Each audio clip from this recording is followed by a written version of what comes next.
As she said, my name is Emily. I am an undergraduate student here at the Florida State University. And I just want to talk to you about an idea that has become very important to me personally. I want to start by saying this comes with no research or mathematical findings. I have no formal credentials except my own experience and observations and a genuine passion that has come from that regarding this topic. So I'm going to begin by just asking you a couple of questions that I would like you to consider with me, beginning with this image. Oh, not that image, this image. So what is this an image of? This is a person, right? A human. That's easy. How can we tell that? Well, it has human attributes. It has 2 legs and 10 fingers, a head. That's easy. One more question. If this silhouette were to suddenly take life and pop out of the screen and be someone that we were meeting for the first time, what kinds of things would we expect from them?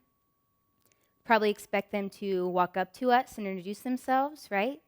Make eye contact if we were meeting them here in the United States. We'd expect them to speak to us and listen, have life stories to tell and relationships, all of these things that make up our own human interactions we would expect from them. So when I think about our theme for this event, being aware of being, I think about those times in our lives when we are most aware of the person that we are and that we're presenting to other people. Maybe even in like a self-conscious kind of way, like when we are aware that we are different from the people that we are interacting with.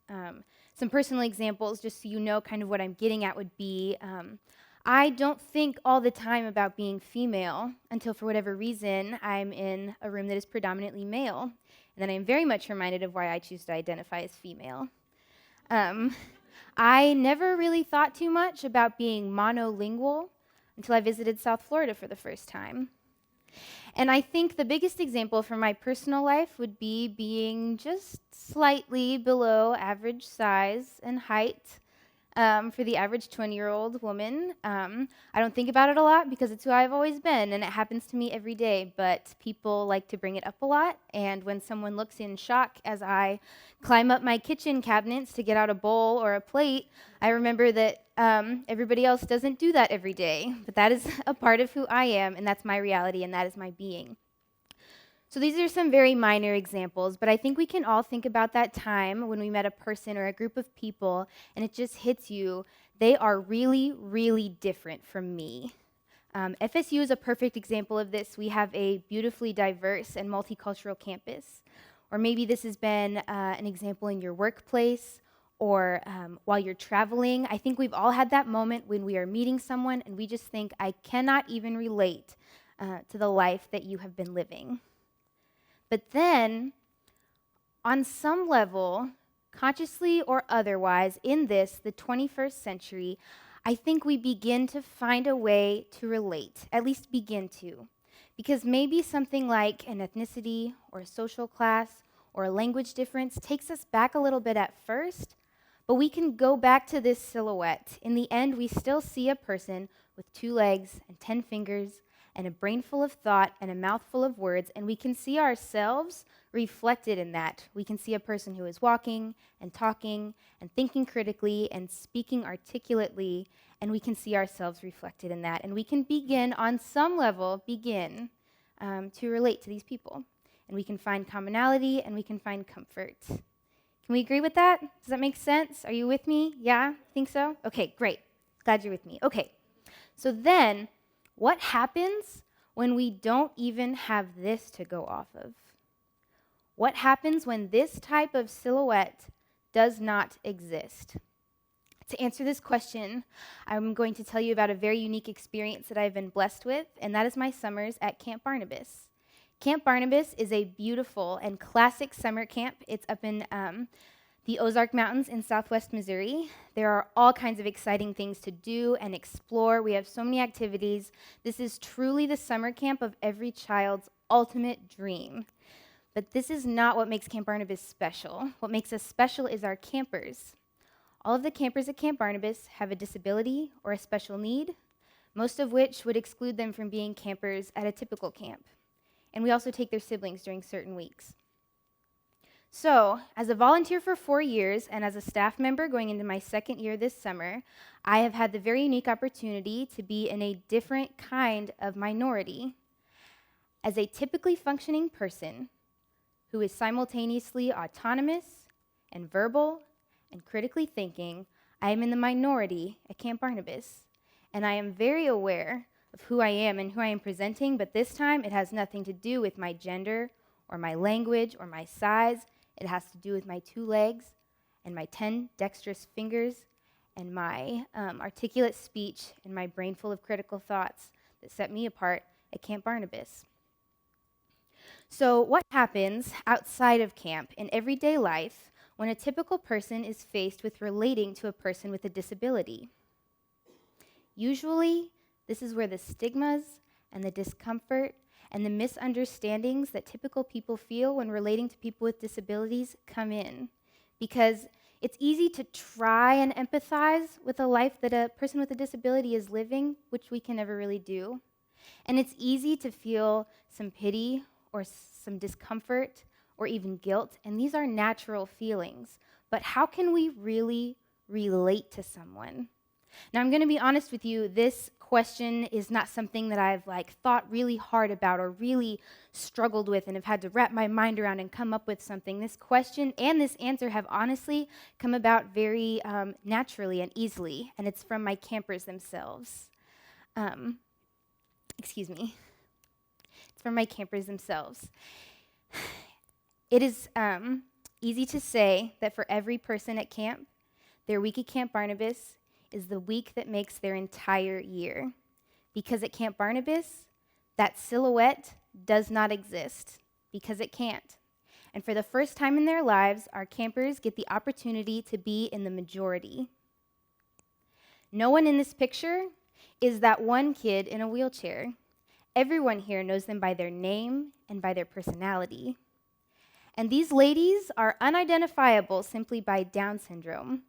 This is not the exceptional part of their silhouette with these peers, no. Their personality and their unique abilities and their families come first. So what can we do as mostly typical people to begin to relate to people with disabilities? Well, we have to reframe relatability. So how are we going to do that? What we have to do is realize that there is something that we are missing. And what we are missing is how to relate to other people on the most human level, on the deepest and most human level that transcends our physical frame and our mental abilities. What we have to do is see that we are more than that. And it's easy. It's easy as a typical person or as a person with a disability to think about that and just say, I don't know, we're just so different. I don't know if that's going to work. But how we relate to other people is by what we have in common. And there is a layer and a depth to that that can be just so hard to get to sometimes.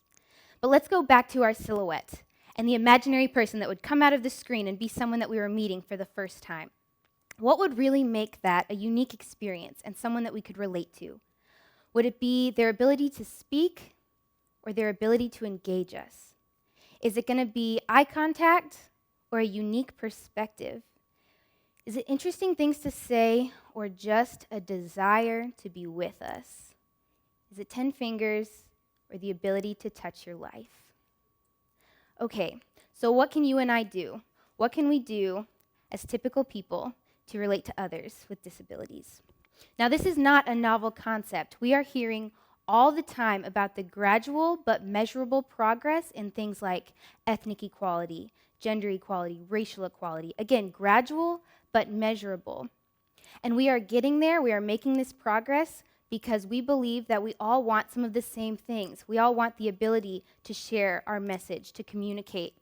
We have the desire to belong. We have a desire to be understood, and we all have a capacity to give and to receive love. And people with unique ability levels are absolutely no exception to this. So what can we do? I want to be clear. I am not here trying to tell you that everyone just needs to go be best friends with a person with a disability, or that you all just need to go to Camp Barnabas if you're going to get it, because that is not practical. So what I am suggesting is less of a call to action and more of a call to consideration.